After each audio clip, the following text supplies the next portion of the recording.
नमस्कार बंधुरा आबार एकटी नतून पर्वे शानवी कुकिंग ब्लगे आपनादेर सबाइके स्वागत जानाई। आज आमी आपनादेर संगे खेसारिर डालेर बड़ा दिए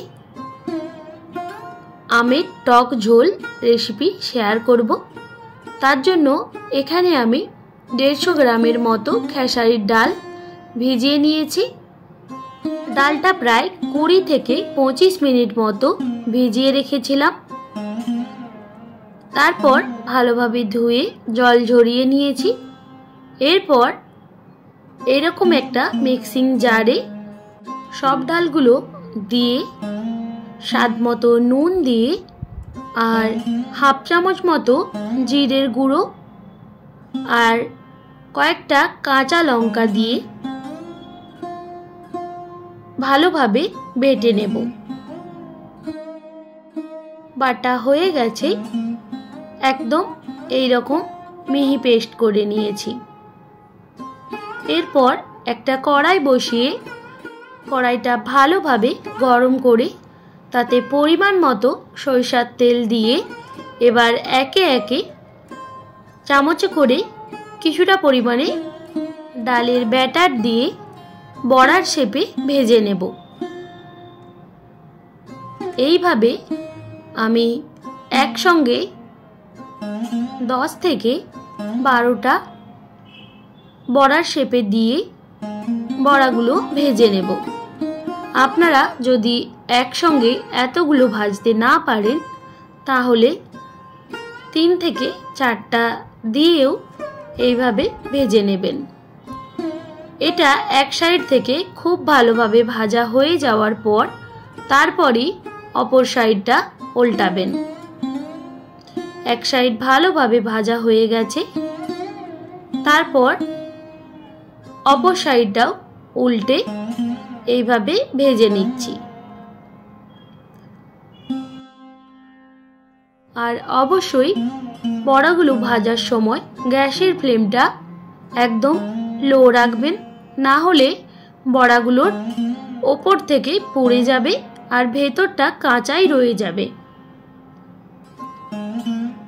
এইভাবে দু সাইড থেকে খুব ভালোভাবে বড়াগুলো ভেজে তুলে নেব।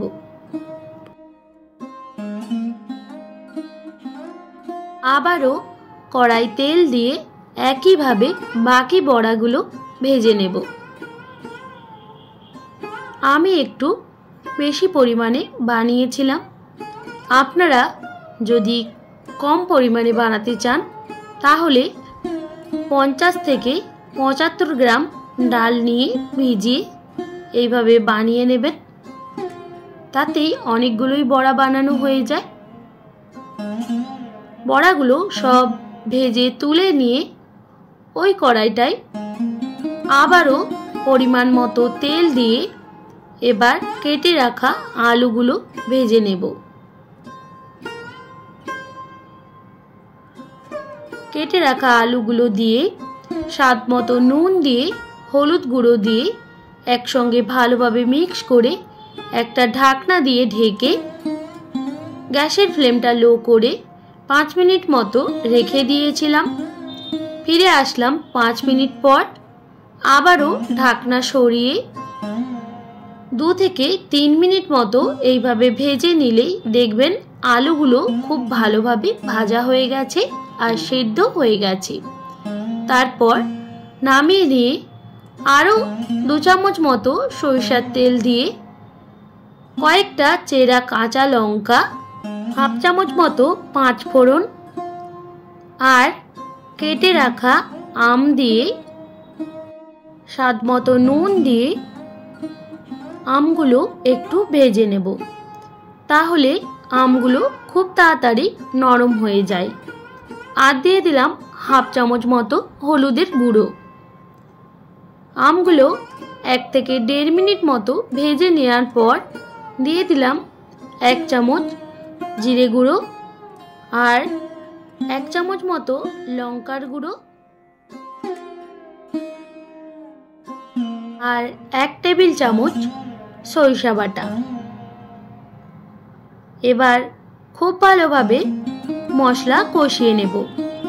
আর বেশিক্ষণ ধরে মশলা কষাবো না, যেহেতু সরিষা বাটা দেয়া রয়েছে। খুব বেশিক্ষণ ধরে মশলা কষালে সরিষা বাটা তেতো হয়ে যায়। 1 মিনিট মতো মশলা কষিয়ে নিয়ে ভেজে রাখা আলুগুলো দিয়ে আবারও সব কিছু একসঙ্গে মিক্স করে নিয়ে দিয়ে দেব পরিমাণ মতো জল। এখানে আমি প্রায় 2 গ্লাস মতো জল ইউজ করেছি। জলের পরিমাণটা আপনারা একটু বুঝে দিয়ে দেবেন, আর জলের পরিমাণটা একটু বেশিই রাখবেন।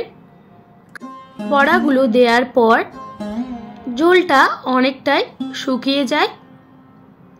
জল দেওয়ার পর একটা ঢাকনা দিয়ে ঢেকে 3 মিনিট মতো রেখে দিয়েছিলাম। তারপর ঢাকনা সরিয়ে জলটা ভালোভাবে ফুটে ওঠার পর বড়াগুলো দিয়ে আরও 2 মিনিট মতো ফুটিয়ে নিতে হবে। আর এই সময় নুনটা চেক করে নেবেন। আমার এখানে একটু নুনটা কম মনে হয়েছিল, তাই জন্য স্বাদ মতো নুন দিয়ে দিলাম। এইভাবে 2 মিনিট মতো ফুটিয়ে নেব। ফিরে আসলাম 2 মিনিট পর। এবার স্বাদ মতো চিনি দিয়ে আবারও সব কিছু একসঙ্গে মিক্স করে দেব। বড়াগুলো দেওয়ার পর খুব বেশি নাড়াচাড়া করবেন না, তাহলে বড়াগুলো ভেঙে যাবে। বড়া দিয়ে আম আলু দিয়ে ঝোল একদম রেডি। একটা পাত্রে সার্ভ করে নিয়েছি।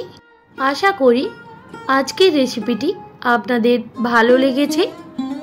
যদি ভালো লেগে থাকে একটি লাইক আর বন্ধুদের সঙ্গে শেয়ার করে দেবেন। আর এই রকমই নিত্য নতুন রান্নার আপডেট পেতে সানভি কুকিং ব্লগ চ্যানেলটিকে সাবস্ক্রাইব করে পাশে থাকার অনুরোধ রইল। আর বেল আইকনটাও অবশ্যই প্রেস করে দেবেন, যাতে নিত্য নতুন রান্নার ভিডিওগুলি আপনাদের কাছে পৌঁছে যায়। আপনারা সবাই ভীষণ ভালো থাকবেন, সুস্থ থাকবেন। আপনাদের মূল্যবান সময় এতক্ষণ আমার সঙ্গে থাকার জন্য সবাইকে অনেক ধন্যবাদ। ফিরে আসছি আবার নতুন কোনো রেসিপি নিয়ে।